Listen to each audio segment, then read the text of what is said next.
ही जी निवडणूक आहे ती मुख्यमंत्री एकनाथ शिंदे यांच्या नेतृत्वात लढली गेली, त्यामुळे ते त्या पदावरती क्लेम करतायत।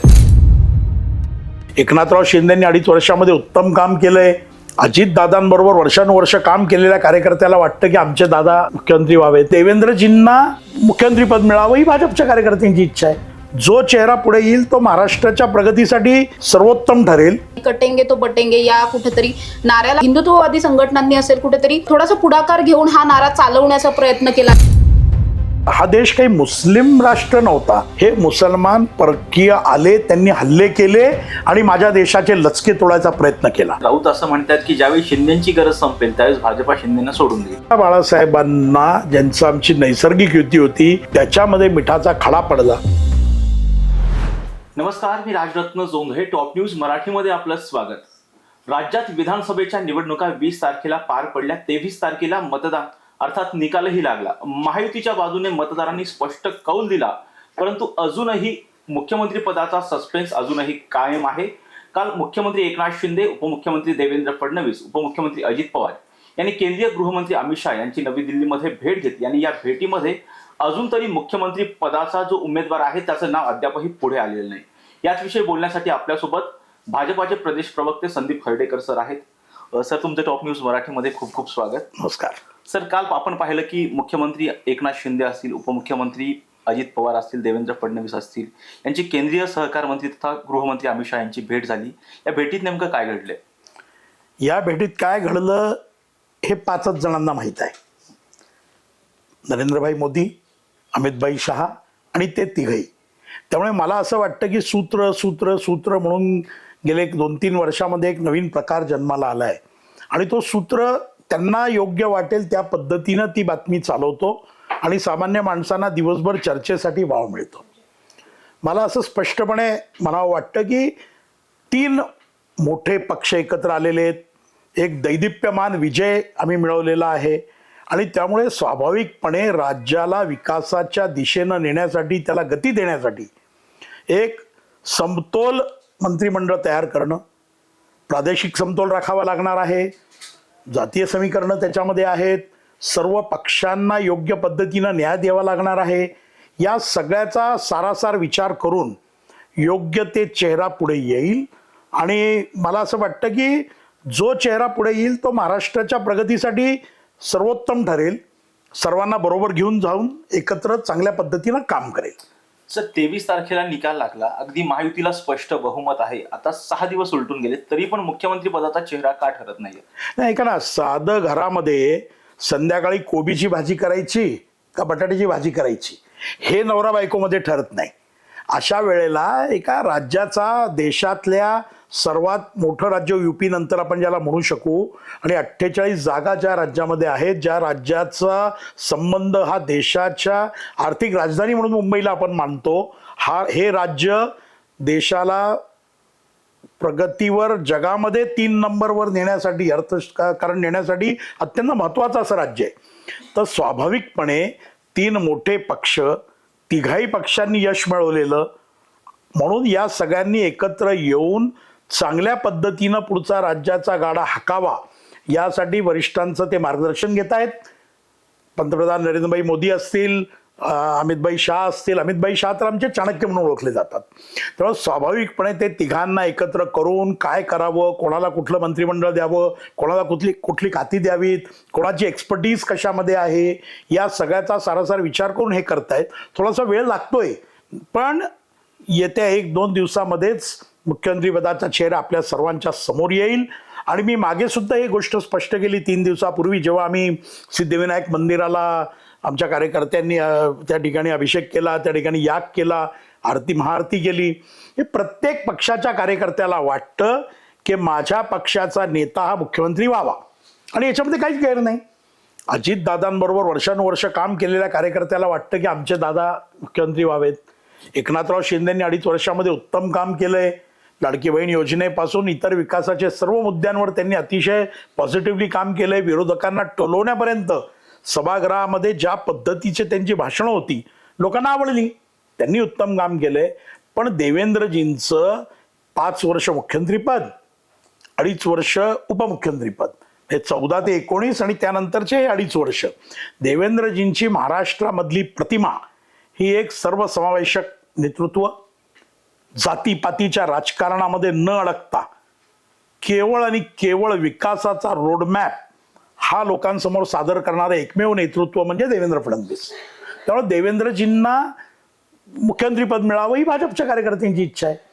आता या तिघांमध्ये एकमत झालं. आपण सर्वांनी बघितलं असेल की एकनाथराव शिंदेंनी स्वतः सांगितलं की माझा कुठलाही अडथळा याच्यामध्ये नाही. आता यानंतर आज किंवा उद्या भारतीय जनता पक्षाच्या सर्व नवनिर्वाचित आमदारांची बैठक होईल. जसं तिकडं अजितदादांना गटनेता निवडलं, एकनाथरावांना गटनेता निवडलं, तसं आमच्याकडेही नवीन गटनेता निवडला जाईल आणि त्या गटनेत्याला पुढे मुख्यमंत्रीपदाची शपथ पुढच्या 1-2 दिवसामध्ये होईल. काही फार वेळ झालेला नाही, आज 5च दिवस झालेत.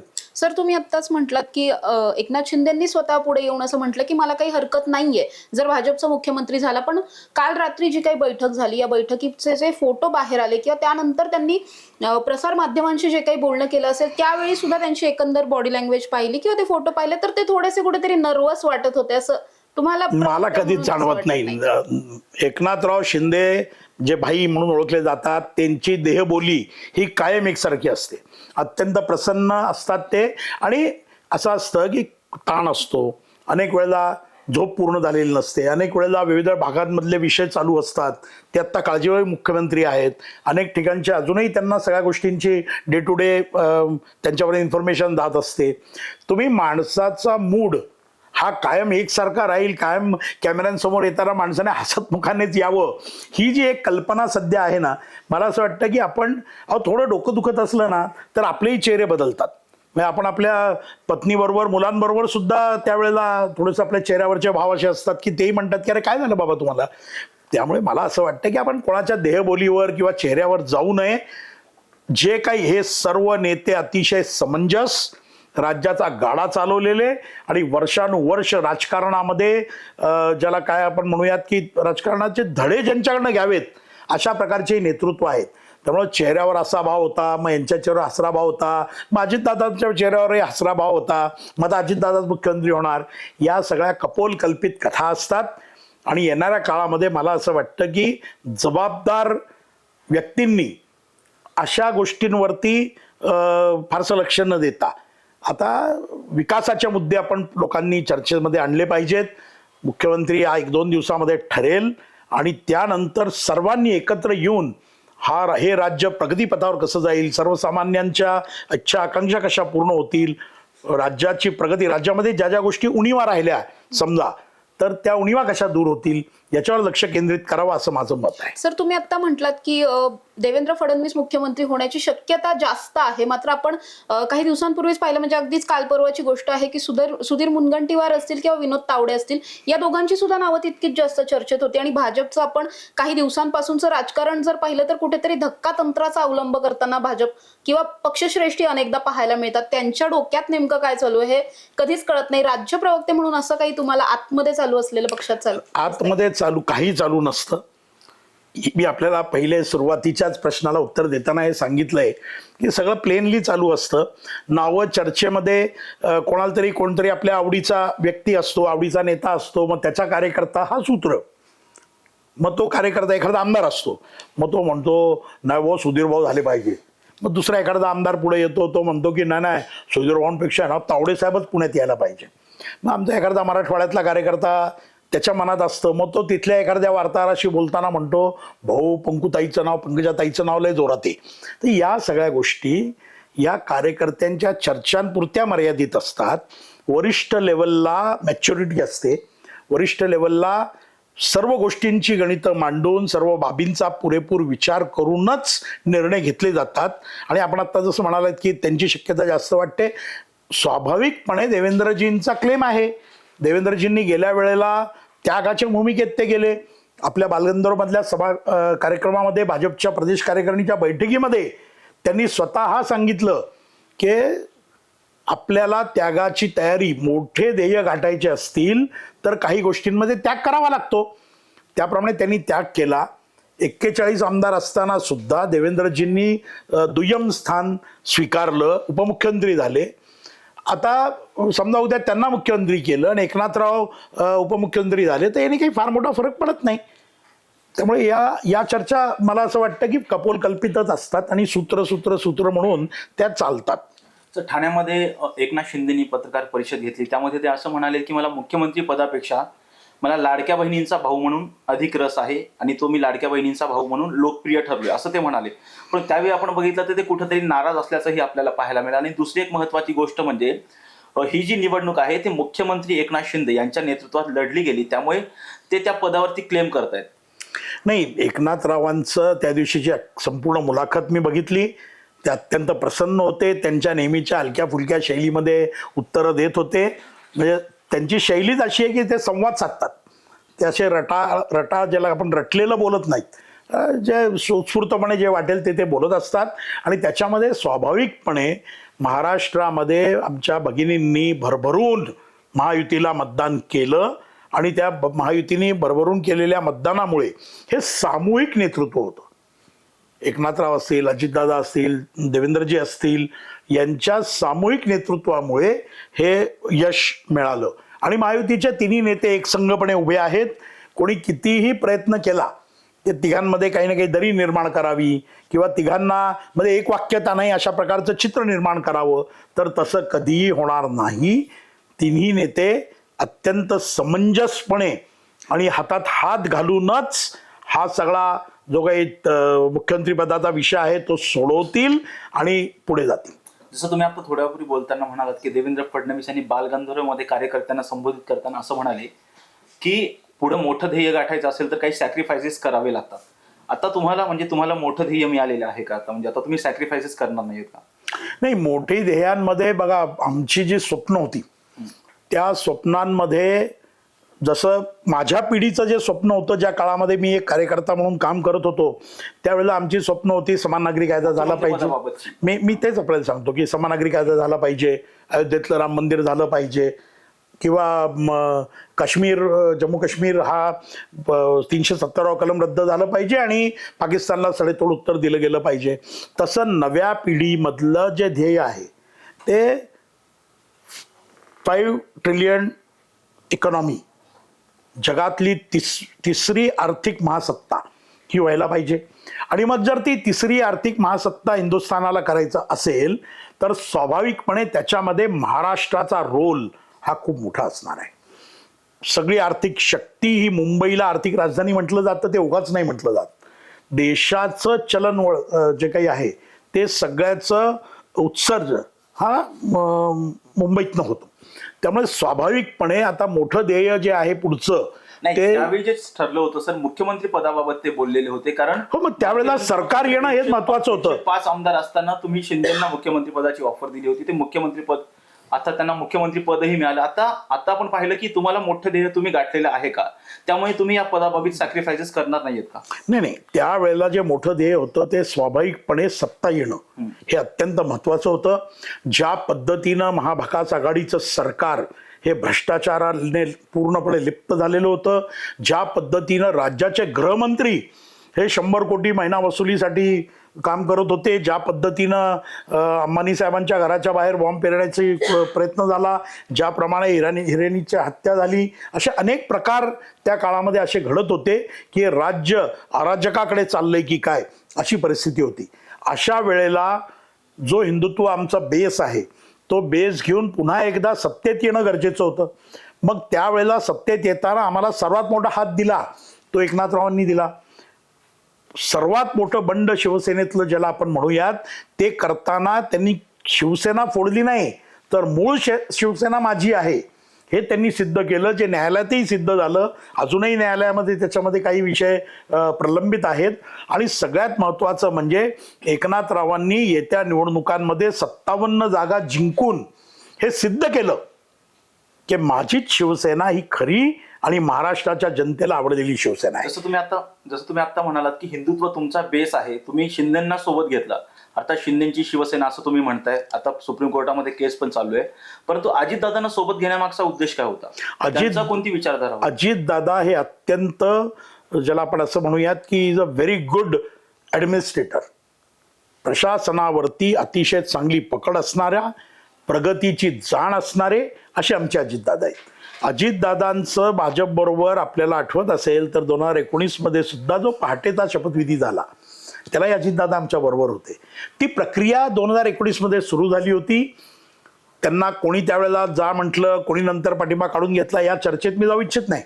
पण Ajitdada was a natural partner in this government. अजितदादांचं काम हे आमच्या सगळ्यांना आवडणारं होतं. त्यांचं आमचं ट्युनिंग जमलेलं होतं आणि अजितदादांना सुद्धा ही विचारसरणी मान्य झाली होती. त्यांच्याही लक्षात आलं की पंतप्रधान नरेंद्र मोदी हेच देशाचा विकास करू शकतात आणि देशाला विकासाच्या पथावर नेताना जर वर मोदीजी आणि खाली महाराष्ट्रात सुद्धा त्यांच्या महायुतीचं सरकार असेल तर महाराष्ट्राचा विकास अधिक गतीनं होईल. या हेतून अजितदादा आमच्याकडे आले. त्यांची तिथे घुसमट होत होती आणि त्या घुसमटीतून आमच्याकडे आलेले अजितदादा हे स्थिरावले आणि आता ते भारतीय जनता पक्षाची विचारसरणी जी आहे त्या विचारसरणीसोबत त्यांचं अस्तित्व राखून ते वाटचाल करतायत. त्यांनी सुद्धा 41 जागा जिंकल्या. त्यामुळे मला असं वाटतं की भारतीय जनता पक्षाची विचारसरणी म्हणजे कोणती? हिंदुत्वाची. भारतीय जनता पक्षाची विचारसरणी सबका साथ, सबका विकास, सबका विश्वास, सबका प्रयास ही आमची विचारसरणी आहे. तुम्ही वारंवार हिंदुत्वाकडे ज्या वेळेला मला नेत आहात त्यावेळेला मी असं म्हणेन की हिंदुत्व हेच राष्ट्रीयत्व. या देशात हा देश मुळात हिंदूंचा आहे. या देशावर सोबत घेऊन जायचे पुढे. मी आपल्या मुद्द्याकडे येतो. हा देश हा वारंवार इथे होडांनी आक्रमण केलं, तुर्कांनी आक्रमण केलं, मुघलांनी आक्रमण केलं. हा देश काही मुस्लिम राष्ट्र नव्हता. हे मुसलमान परकीय आले, त्यांनी हल्ले केले आणि माझ्या देशाचे लचके तोडायचा प्रयत्न केला. त्यामुळं हा देश बेसिक हिंदू संस्कृती असलेला, हिंदू बाहुल्य असलेला देश आहे. आता या देशामध्ये मुसलमान आहेत 25-30 कोटी आज त्यांची लोकसंख्या आहे. या मुसलमानांना तुम्ही हाकलून देऊ शकता का हो देशातनं? तर याचं उत्तर आहे की तुम्ही मुस्लिम समाजाला सोबत घेऊनच त्यांना राष्ट्रीय प्रवाहामध्ये आणूनच पुढे जायचंय. आणि मग अजितदादा जे म्हणतात त्यात काहीच चुकीचं नाहीये. मोदीजींनी असं कुठं केलं का हो की लाडकी बहीण योजनेमध्ये मुसलमानांना पैसे नाही देणार, फक्त हिंदूंनाच देणार? कुठे असं केलं का हो की आम्ही उज्ज्वला गॅस योजनेमध्ये मुसलमानांना नाही देणार, फक्त हिंदूंनाच देणार? असं नाही केलं. असं करता येणार नाही. देशाचं घटना, देशाचं संविधान अशा गोष्टींना परवानगी देत नाही.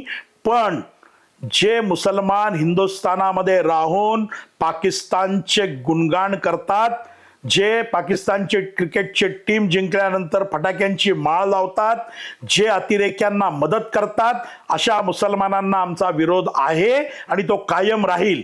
पण अब्दुल हमीद सारखे मुसलमान ज्यांनी या देशासाठी प्राणार्पण केलं, मग आमच्याकडे अब्दुल कलाम आपले राष्ट्रपती झालेत, त्यांच्यासारखे मुसलमान जे राष्ट्रीय प्रवाहामध्ये येतील आणि हिंदुस्थानाचे गोडवे गातील, हिंदुस्थानाच्या मातीच्या प्रती, आपल्या मातृभूमीच्या प्रतीचं आपलं कर्तव्य पूर्ण करतील, ते मुसलमानांना आम्ही बरोबर घेऊनच जाणार. त्यांच्याबरोबर बंधुभाव निश्चितपणे राहील. पण गेल्या काही वर्षांमध्ये एक विशिष्ट प्रकारची विचारसरणी उदयाला येते आहे की जी अराजकाकडे नेती आहे, जिचं धर्मांतराकडे लक्ष केंद्रित आहे, जिला धर्मांधता मान्य आहे, जिला अतिरेक्यांना सपोर्ट करून या भारतभूला अस्थिर करण्याचा त्यांचा डाव आहे. अशांना आम्ही 100% विरोध करणार. ही आमची हिंदुत्वाची साधी सरळ व्याख्या आहे. सर, तुम्ही आत्ताच म्हटलं असं आपण निवडणुकीत सुद्धा पाहिलं, आधी कटेंगे तो बटेंगे या कुठेतरी नाऱ्याला काही भाजपच्या नेत्यांनी असेल, काही हिंदुत्ववादी संघटनांनी असेल, कुठेतरी थोडासा पुढाकार घेऊन हा नारा चालवण्याचा प्रयत्न केला. ज्यावेळेस ते थोडंसं आपल्याच अंगलट येते असं वाटलं, त्यानंतर पुन्हा मग एक हे तो सेफ आहे असा नारा देण्यात आला. पण जेव्हा कटेंगे तो पटेंगे असं जेव्हा म्हणण्यात आलं त्यावेळी मात्र अजित पवारांनी स्पष्ट त्यांची भूमिका घेतली होती की या सगळ्या भूमिकेला आम्ही पाठिंबा देत नाही आहोत किंवा आमचं असं काही म्हणणं नाहीये. त्यामुळे वारंवार भाजपकडून असेल किंवा मग हिंदुत्ववादी संघटनांकडून प्रत्येक वेळेस मुस्लिमांना टार्गेट करून बोलणं असेल आणि त्याच्या विरोधात अजित पवारांचं प्रत्येक वेळेस स्वतःचं एक स्टँड घेणं असेल, या सगळ्यावर काय वाटतं? नाही, मला असं वाटतं की एकदाच घडलं. एकदाच ज्या वेळेला योगी आदित्यनाथांनी इथे बटेंगे तो कटेंगे हा नारा दिला, त्यानंतर तो नारा सोशल मीडियावर सर्वत्र खूप चालला. त्या नाऱ्याच्या बेसला जर तुम्ही गेलात तर कुठल्याही धर्माला एक संघपणे राहण्याचा अधिकार आहे. तो एक संघपणे राहत असताना आपण हा विचार केला पाहिजे की एक आहे तो सेफ आहे. तर हे कोणाच्या बाबतीत आहे? हे केवळ मुसलमानच्या बाबतीत नाही, कुठल्याही राष्ट्राला एक आहे तो सेफ आहे हे म्हणण्याचा अधिकार आहे. ते राष्ट्र जेव्हा एक संघपणे उभं राहतं तेव्हाच त्याचे लचके तोडले जात नाहीत. आज आपण लंडन बघा काय परिस्थिती आहे, आज आपण पॅरिसमध्ये जाऊन बघा काय परिस्थिती आहे. तिथे इस्लामी कट्टरवाद्यांनी भयानक अवस्था करून ठेवलेली आहे. आपण या गोष्टीचा विचार करा की हिंदुस्थान आत्ता जगामध्ये सुरक्षित असलेलं एकमेव राष्ट्र आहे. आज आपण आपल्या अवतीभोवती बघितलं तर आपल्या लक्षात येईल एका मिनिटामध्ये की आज सगळे बांगलादेश अस्थिर, श्रीलंका अस्थिर, पाकिस्तान अस्थिर, अफगाणिस्तान अस्थिर, युक्रेन अस्थिर, रशिया अस्थिर, कोरिया अस्थिर, इराण अस्थिर, इस्रायल अस्थिर, सर्वत्र काही ना काही युद्ध सुरू आहेत आणि अंतर्कलह सुरू आहे. अशामध्ये हिंदुस्थान हा समर्थपणे एक विश्वगुरु म्हणून उभा आहे आणि याचं एकमेव कारण एक है तो सेफ आहे. आपण या मुद्द्याकडून थोडंसं हिंदुत्वाच्या मुद्द्यावरून बाजूला येऊन आपला मूळ जो मुद्दा होता मुख्यमंत्री पदाचा त्याकडे येऊयात. तुम्ही असं म्हटलात की अजित पवार इकडे आल्यानंतर थोडेसे स्थिरावले, पण अजित पवारांचे कार्यकर्ते त्यांच्या पाठीशी ज्या गोष्टीसाठी उभे होते की त्यांना मुख्यमंत्री पदासाठी आम्हाला पाहायचं होतं, मुख्यमंत्री झालेलं पाहायचं होतं, जे इकडच्या साईडला त्यांना होता आलं नाही, इथे आल्यानंतर पुन्हा एकदा अजितदादा उपमुख्यमंत्री झाले. त्यांचा एक आता रेकॉर्ड होईल की सर्वाधिक वेळ ते उपमुख्यमंत्री राहिलेत. पुन्हा एकदा त्यांच्या गळ्यात उपमुख्यमंत्री पदाचीच माळ पडू शकते आणि अर्थात अर्थ खातं त्यांच्याकडे असेल, त्यामुळे त्यांचं प्रमोशन होत नाही असं वाटत नाही का? नाही, असं आहे की प्रमोशन हे केवळ पदावर किंवा कुठलं खातं मिळतं याच्यावर अवलंबून नसतं. प्रमोशन जनतेच्या प्रतिमेवरती अवलंबून असतं. आज मान्य शरद पवार साहेबांच्या नेतृत्वाखाली जेव्हा काँग्रेस, राष्ट्रवादी काँग्रेस, पवार साहेबांनी काँग्रेसही फोडली, नंतर पुढे आता राष्ट्रवादी काँग्रेस फुटली, पवार साहेब हे कधीही 75च्या पुढे या महाराष्ट्रात गेले नाहीत स्वबळावर. आज अजितदादा यांनी पवार साहेबांपासून वेगळी राष्ट्रवादी केली, ती राष्ट्रवादी खरी म्हणून आता त्याचंही न्यायालयामध्ये निवाडा होईल. अजितदादांनी 41 जागा जिंकल्या. ही अजितदादांची प्रगती नाही का? आज 41 जण पूर्णपणे अजितदादाला नित्य मानतात. त्यामुळे मला असं वाटतं की प्रगती ही केवळ त्याचा मोजमाप जो आहे ना, तराजू, हा केवळ पद किंवा कुठल्या मंत्रिमंडळातल्या खात्यावर अवलंबून नसून लोकप्रियतेवर आहे. अजितदादांनी आज गुलाबी जॅकेट परिधान केलं तरी त्याची चर्चा व्हायला लागली. अजितदादा मुक्तपणे विचार करायला लागले. अजितदादा मोठ्या प्रमाणावरती राज्याचे निर्णय घ्यायला लागले. पुण्यामध्ये ज्या वेळेला लाडक्या बहिणींना 1500 रुपये देण्याचा कार्यक्रम झाला, चेक देण्याचा, त्या कार्यक्रमामध्ये दस्तूरखुद्द मुख्यमंत्री असत म्हणाले की आमचं सरकार आल्यावर आम्ही 2100 रुपये भगिनींना देऊ. आणि अजितदादा तुमचे हो आहे ना, जाऊ दे म्हणे, मला काय, शेवटी अर्थमंत्री तुम्ही आहात, तुम्हाला त्याची तरतूद करायची आहे. तर हे जे महत्व अजितदादांना आज प्राप्त झालं आहे ते महत्व अबाधित राहील. महायुतीतील सर्व घटक पक्षांचा मान मर्यादा, त्यांची प्रतिष्ठा राखली जाईल. त्यांच्या वाढीसाठी सुद्धा जे जे त्यांना शक्य आहे ते त्यांना करावं. त्यांना पक्ष टिकवायचा आहे. हो, उद्या राष्ट्रवादी काँग्रेस किंवा शिवसेना ही काही भाजपमध्ये विलीन होणार नाहीये. भाजप प्रयत्न करणार आमचे जास्तीत जास्त निवडून यावेत, तसे तेही प्रयत्न करणार की जास्त निवडून यावेत, जास्त ठिकाणी शाखा व्हाव्यात, जास्त ठिकाणी कार्यकर्ते उभे राहावेत, पदाधिकाऱ्यांमध्ये वाढ व्हावी. तर मला असं वाटत नाही. दादा 100% स्थिरावले आहेत. अतिशय बॅलन्स्ड नेतृत्व आहे आणि हे तिघही मिळून, कोणीही मुख्यमंत्री होऊ द्या, तिघही मिळून राज्याला प्रगतीवर नेण्याचा जो संकल्प आहे तो 100% पूर्ण करतील. दादांना 41 जागा मिळाल्या बरोबर आहे. रामदास कदम असं म्हणतायत की अजित पवारांमुळे आमची बार्गेनिंग पॉवर कमी झाली आहे. नाही, ऐका, रामदास कदम साहेब फार मोठे नेते आहेत. ते शिवसेनेच्या ज्याला आपण म्हणूयात की एक मातब्बर लिडरशिप आहे. त्यामुळं ते त्यांच्या नजरेनं त्याच्याकडे बघतायत. माझ्या दृष्टीने मी एक समन्वयक आहे आणि एक समन्वयक किंवा पक्ष संघटनेतला जो कार्यकर्ता आहे तो नेहमी याच दृष्टिकोनातून कुठल्याही प्रसंगाकडे बघतो. तो त्याच्याकडे निरपेक्ष भावनेनं बघतो आणि म्हणून मला असं वाटत नाही की कोणाची काही बार्गेनिंग, इथं बार्गेनिंग नाहीच आहे. नाही, आपण बघतोय की शिंदेकडे फक्त 40 आमदार होते, 40 पेक्षा म्हणजे 45 पर्यंत आमदार होते. तुम्ही त्यांना मुख्यमंत्री पद दिलं होतं. तीच सिच्युएशन आता क्रिएट झाली असती तर परत एकदा शिंदे मुख्यमंत्री झाले असते का? नाही, मला वाटतं त्या विषयावर आपण एक दोन कारण आता आपण पाहिलं की तुम्ही भविष्याचा वेध घेत तुम्ही अजितदादांना सोबत घेतलं होतं का की असं होऊ शकतं? मला असं वाटतं की आपण 2 दिवस थांबू. 2 दिवसामध्ये मुख्यमंत्री पद निश्चित झालं की तुमच्या या सर्व प्रश्नांची उत्तरं ही स्वाभाविकपणे मिळणार आहेत. मला राऊत साहेबांचं खरं आश्चर्य वाटलं की आमची ही अवस्था झाली ती सर न्यायाधीशांमुळे झाली. काय आपण लोकशाहीला कुठं नेतोय, कशा प्रकारची त्याची थट्टा चालली आहे, या सगळ्याचा विचार मी तुमच्या माध्यमातून जनतेला विनंती करेन की याचा विचार करा आणि कुठंतरी आपण सगळेच येणाऱ्या काळामध्ये अधिक जबाबदारीनं प्रगतीच्या कडे वाटचाल करू. राऊतांचा तुम्ही उल्लेख केलाच आहे तर राऊत असं म्हणतात की ज्यावेळी शिंदेची गरज संपेल त्यावेळेस भाजपा शिंदेना सोडून देईल. आता अगदी तसंच काहीतरी दिसतंय असं राऊत म्हणतात. जेव्हा राऊतांना पहिला संधी मिळाली त्यांनी हिंदू हृदय सम्राट बाळासाहेब ठाकरेंना सोडून दिलं. ज्या वेळेला त्यांना पहिली संधी मिळाली त्यावेळेला त्यांनी महायुतीच्या पाठीमध्ये खंजीर खुपसला. ज्या वेळेला त्यांना पहिली संधी मिळाली त्यावेळेला त्यांनी ठाकरे कुटुंबाला चुकीचे सल्ले देऊन एका अत्यंत महाराष्ट्रामध्ये आदराच्या स्थानी असलेल्या कुटुंबाला आज आरोपीच्या पिंजऱ्यात उभं केलं. राऊतांना पहिली संधी मिळाली त्या वेळेला त्यांनी एका मिनिटात तत्व, एवढी आमची 30 वर्षाची मैत्री, 2 आमदार होते, 2 तिथपासून आम्ही इथपर्यंत वाटचाल केली, या सगळ्याला तिलांजली दिली.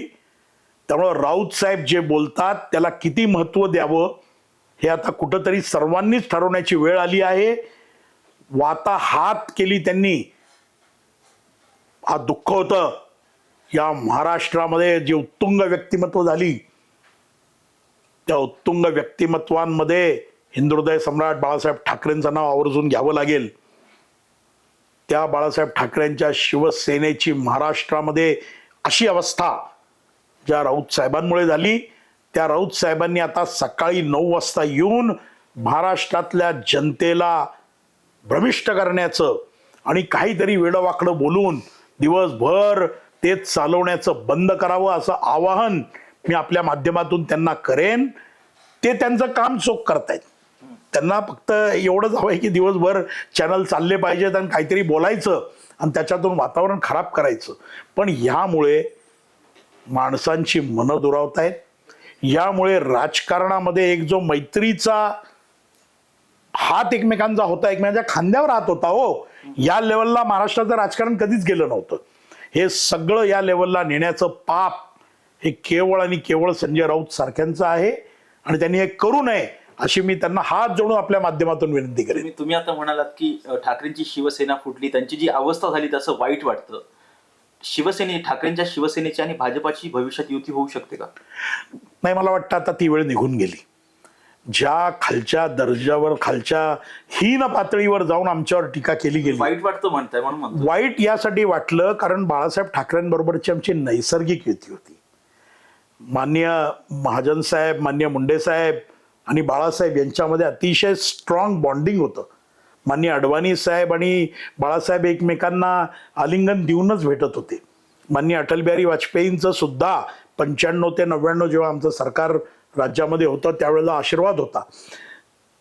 अशा बाळासाहेबांना ज्यांचं आमची नैसर्गिक युती होती, ज्यांच्यावर आम्ही हातात हात घालून प्रवास केला, संसार केला, त्याच्यामध्ये मिठाचा खडा पडला. हे निश्चितपणे माझ्यासारख्या जुन्या जाणत्या कार्यकर्त्याला, ज्याने शिवसेनेबरोबर अनेक आंदोलनात काम केलंय, संघर्ष केलाय, कार्यक्रम केलेत, त्यांच्यासाठी दुःखदच आहे. आणि म्हणून हे जे फुटलं याचं दुःख स्वाभाविक आहे. पण त्यानंतर सुद्धा एक राजकीय सभ्यता, शारीरिक सभ्यता ही जर पाळली गेली असती तर निश्चितपणे कधीतरी पुन्हा एकदा शिवसेना झाल्या गेलं, चुका पोटात घाला आणि पुढे एकत्र चला असं झालं असतं. पण आता ती वेळ मला वाटतं की निघून गेली आहे. आता एकनाथराव शिंदे हीच शिवसेना, खरी शिवसेना म्हणून महाराष्ट्रामध्ये, देशामध्ये नावाजली जाईल आणि त्यांच्यासोबतचा आमचा पुढचा संसार हा सुखाने होईल. सर, तुम्ही एक शिवसेना आमच्या बरोबर आहे, खरी शिवसेना आहे असं तुम्ही आत्ताच म्हटलात. काही वेळापूर्वी बोलताना आपण असं म्हटलं की देवेंद्र फडणवीस स्वतः असं म्हटले होते, पुढचं काहीतरी ध्येय गाठायचं असेल तर कुठेतरी सॅक्रिफाईस करावं लागतं, त्याग करावा लागतो. आत्ता मुख्यमंत्री पदावरून रस्सीखेच चालू होती, मात्र अर्थात नैसर्गिक हक्क आहे आता मुख्यमंत्री पदावरती भाजपचा आणि अर्थात देवेंद्र फडणवीसांचा. मात्र तरी सुद्धा गृह खात्यावरून अजूनही हा तेढ तसाच दिसतोय. गृह खात्यावरून सॅक्रिफाईस करताना कोणी दिसत नाहीये. यावेळेसही नाही करणार. नाही, मी पुन्हा मुद्दाम आपल्याला थांबवेन या ठिकाणी, कारण असं कुठेही मी तुम्हाला म्हटलं ना 2 दिवसात सगळं स्पष्ट होईल. तेढ आहे, तेढ आहे, तेढ आहे. ही तेढ का म्हणजे का बोललं जाते मला तेच कळत नाही. ते समर्थ आहेत ना तिथं बसलेले तिघं, ही जे मला कळतं किंवा तुम्हाला कळतं किंवा सामान्य जनता ज्या गोष्टींची चर्चा करते त्यांना त्याची जाण नाही का? त्यांनाही ते कळतं. तेही कुठलं मंत्रिमंडळ कोणाला द्यायचं, कुठलं खातं कोणाला द्यायचं, कोण ते सक्षमपणे सांभाळू शकेल, कुठल्या खात्याचे काय इम्प्लिकेशन्स आहेत. आज अर्थ खातं, तुम्ही साधा अर्थ खात्याचा विचार केला ना तर तुमच्या लक्षात येईल 230 आमदार. प्रत्येकाला निधी देता देता किंवा भौगोलिक ज्याला आपण म्हणूयात की समतोल विकासाचा साधताना सुद्धा खूप विचार करावा लागणार आहे. दादा साधतील असं वाटतं का? 100% समजा अजितांना अर्थमंत्रीपद दिलं ना साधतील. त्यांनाच काय कोणालाही दिलं तर, कारण मी पुन्हा पुन्हा पुन्हा पुन्हा आपल्याला त्याच मुद्द्याकडे आणतोय. यासाठी विचारतोय कारण ज्यावेळी शिंदे बाहेर पडले होते त्यावेळी अजित पवारांकडे बोट दाखवलं होतं. नाही, हे बघा, हे मी आपल्याला सांगतो ना, सामूहिक निर्णयच होणार.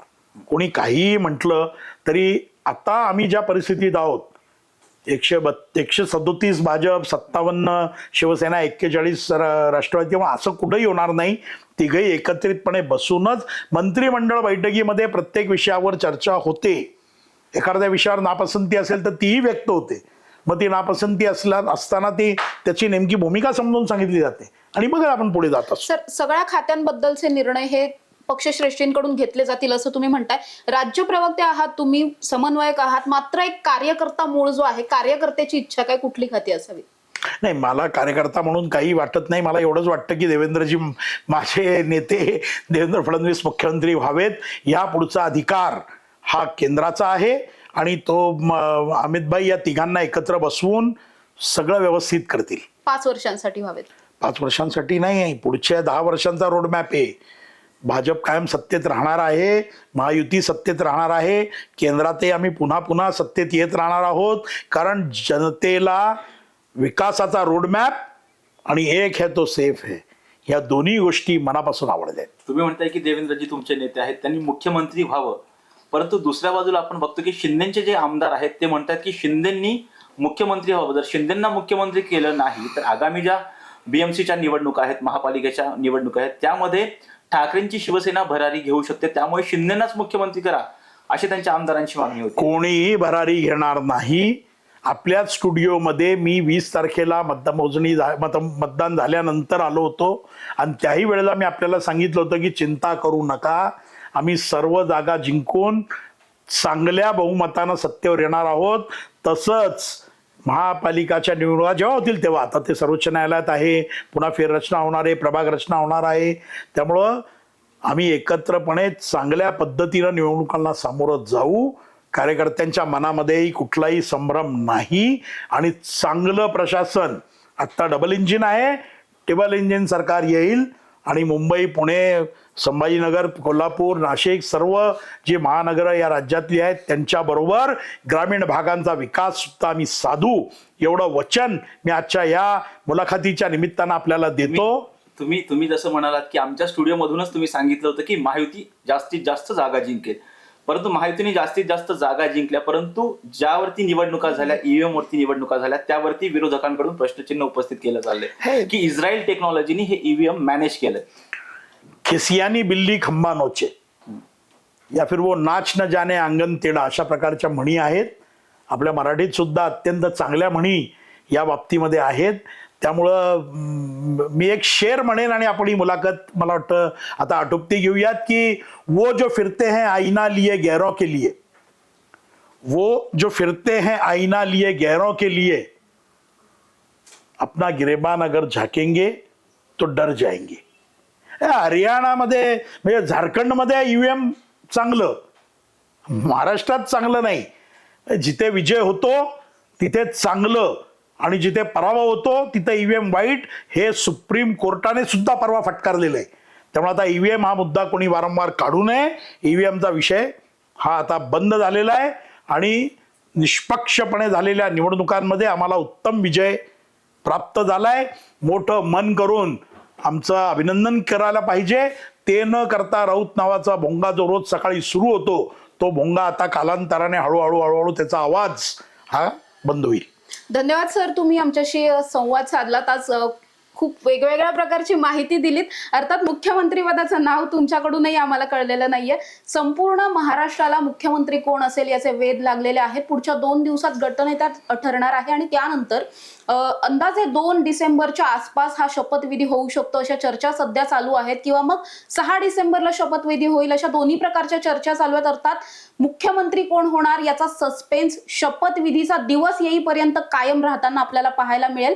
मुख्यमंत्री कोण होणार या सस्पेन्स सहज आपण ही मुलाखत थांबूयात आणि तुम्ही पाहत राहा टॉप न्यूज मराठी, आपला महाराष्ट्र आपली बातमी.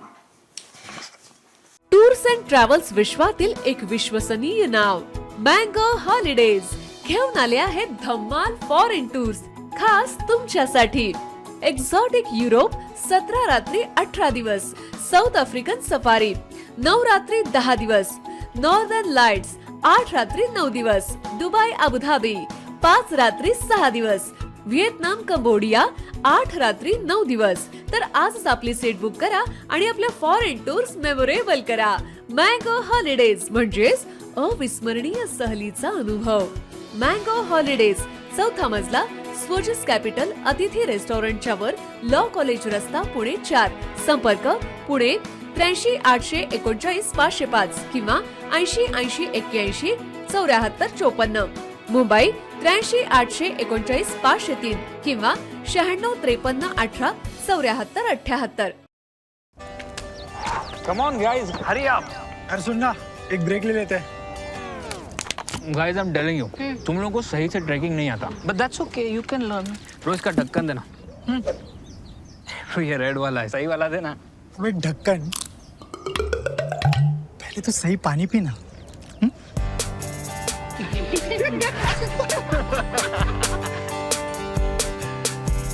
Manikchand Oxyrich, proudly Indian.